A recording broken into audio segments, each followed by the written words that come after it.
Hello जय Somnath friends. आप सभी लोग कैसे हो? अभी सुबह के 7 बजे है और हमने खाना खा लिया है। तो अभी मेरे पापा से मैं कहूँगा कि आपको एक नया सुविचार आपको देंगे। चलो। स्वामी नारायण, यदि आपको किसी को सुख नहीं दे सकते तो आपको इसको दुख देने का भी अधिकार नहीं है। वो आज का सुविचार है। तो कल शाम को लास्ट डे था कथा का, तो कथा में गया था। तो कथा में भगवान का अष्टपत्राणी, ये इसको किस किस के साथ लग्न हुआ वो सब आया था। અને ભગવાન को 16,000 रानी थी।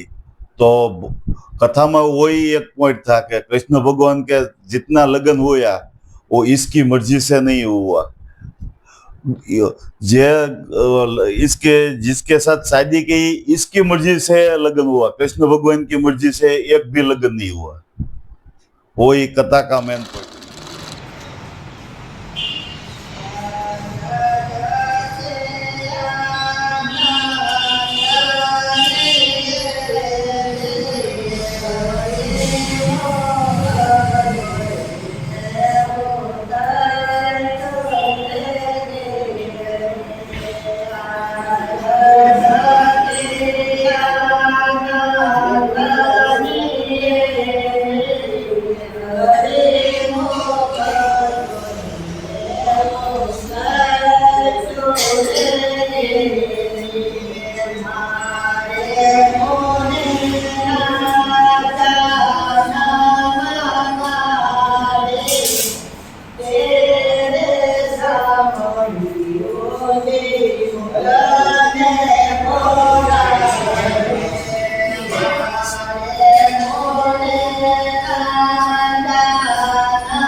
हेलो दोस्तों, आज हम पीपोदरा आ गया है।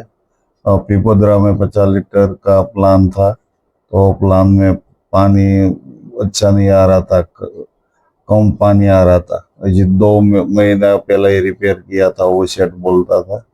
हम नहीं गया था, दूसरा गया था। तो हम अभी मेरे को बुलाया कि ये प्लान देख लो। तो हम प्लान देखा, सब डटा नया डाला और बाद में देखा तो मालूम पड़ा कि इसमें मेमरल नहीं सही है। मेमरल पानी नहीं काटते, पंप सब सही है पर मेमरल में पानी नहीं आता। सेठ को बोला तो मेमरल नया डालना पड़ेगा। तो सेठ बोला कि 2 महीना पहला ये मेमरल डाली है। तो मेमरल डाली है, हमको पानी देखा, पानी का हार्डनेस बहुत ज्यादा था। 1000 TDS पानी है, पर 1000 TDS पानी तो वो हार्डनेस नहीं कहता, पर इसको हार्डनेस बहुत ज्यादा है। TDS तो ज्यादा नहीं बोलता है, पर हार्डनेस बहुत ज्यादा था। इसलिए हम ये इसकी स्पेशल मेमरल नहीं मंगाई है। वो मेमरल नहीं डालने के बाद देखने का कि पानी कैसा आएगा। और ये डट्टा में बदल रहा हूँ, वो पहला डट्टा वो कचड़ा रहता है, वो हर महीने सहन करना पड़ता है। पर इसको महीने सहन नहीं करता है, इसलिए वो ब्लॉक हो जाता है, अंदर कचड़ा चला जाता है, तो पानी कम आता है। तो इसको अच्छे रखने के लिए हर महीने वो पहला डट्टा बदलना चाहिए। जय स्वामीनारायण। हेलो दोस्तों, आज कथा का लास्ट डे है। सत्सरी आ गई है, तो आज कथा सुनने के लिए बहुत ज्यादा लोग आ गया है।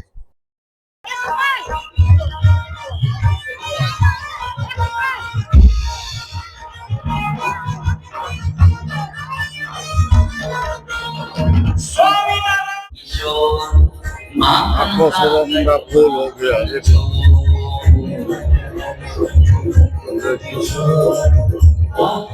તો હું મારા હાથમાંથી જવા નથી દેતો ને, આવું રતન પાછું મને મળશે કે નહીં મળે એનો વિચાર જરાક માણસે કરવો જોઈએ। અને જો એ વિચાર ન કરે તો પછી છેલ્લે પશ્ચાતાપ પણ થાય કે આવું સારું પાત્ર મારા હાથમાંથી વયું ગયું। जिंदगी के सफर में गुजर जाते हैं जो मकाम, वो फिर नहीं आते, वो फिर नहीं आते. જીવનમાં એકવાર સારું પાત્ર વયું ગયું આપણા હાથમાંથી, ઘણીવાર આપણા કોઈ એવા કાર્યોને કારણે, સ્વભાવોને કારણે સારું પાત્ર ઘણીવાર આત્મહત્યા કરી લેતું હોય ત્રાસીને. આવી બી ઘટના ઘટતી હોય છે. આપણું વર્તન આપણે સુધારીએ નહીં, આપણો સ્વભાવ આપણે સુધારીએ નહીં, તો પછી સામેનું પાત્ર કંટાળીને ઘણીવાર સુઇસાઇડ કરી લે અને પાત્ર જતું રહે. તો માણસે વિચાર કરવો જોઈએ કે મારે કારણે કોઈ સારું પાત્ર પરિવારમાંથી જતું રહે એવું મારે જીવન જીવાય નહીં. એક બેન હતા, સાસુ બન્યા, એટલો સ્વભાવ એમનો વિચિત્ર.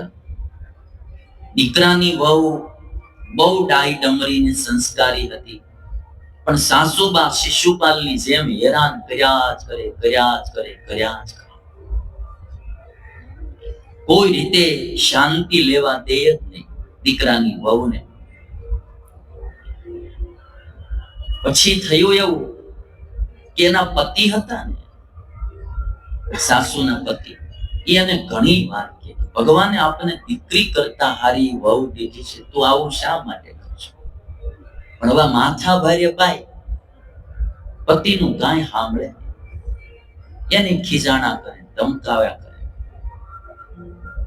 કોઈ રીતે પછી આને બિચારા રોજ ઓલી દીકરાની વહુ રડે, એને ખીજાય ખોટી રીતે, સસરાથી સહન ન થાય. એક દી ચૂકા રોજ મારે દીકરાની વહુનું દુઃખ જોવું, સસરાએ બીજ આત્મહત્યા કરી લીધી. હવે આ પતિ પત્ની અને એની સાસુ 3 જણા રે ઘર. રોજનું આ સાસુએ તો સ્વભાવ નો છોડ્યો, વિધવા થઈ તો સ્વભાવ નો છોડ્યો. સાસુ દીકરાની વહુ આરે છતાંય મેના માથાકૂટ કર્યા કરે, ઝઘડા કર્યા કરે.